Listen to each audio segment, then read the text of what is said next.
Maximum ఈ job మీద అనేది నిరంతర ప్రక్రియ.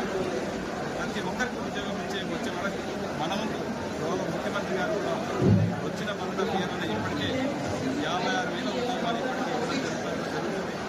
ఇంకా కూడా గవర్నమెంట్ రాష్ట్ర ప్రభుత్వం కూడా ఇంకా 30,000 ఉద్యోగాలు ఇవ్వడానికి సిద్ధంగా ప్రణాళికలు తయారు చేసుకోవడం జరిగింది. గవర్నమెంట్ ఉద్యోగాలే కాకుండా ప్రైవేట్ కంపెనీల్లో కూడా, ఎందుకంటే ప్రతి ఒక్కరు కూడా గవర్నమెంట్ ఉద్యోగం తీసుకొచ్చడానికి ఇష్టమవుతుంది. గవర్నమెంట్ మీద కూడా బలం పడుతుంది. ప్రైవేట్ రంగాల్లో కూడా ఖచ్చితంగా తక్కువ కాకుండా గవర్నమెంట్ దేశం ఈరోజు ప్రైవేట్ రంగం కూడా ఆలోచిస్తుంది. ప్రైవేట్ కంపెనీల్లో కూడా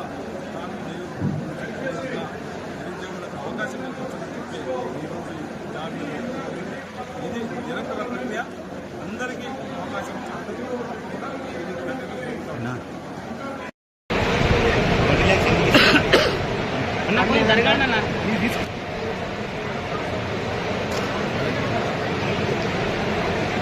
కొంచెం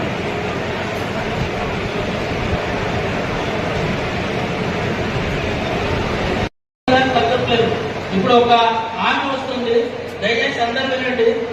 తొల్లి Rani, Basheerabad 2.8 lakhs package 24/7. I request Tolli Rani.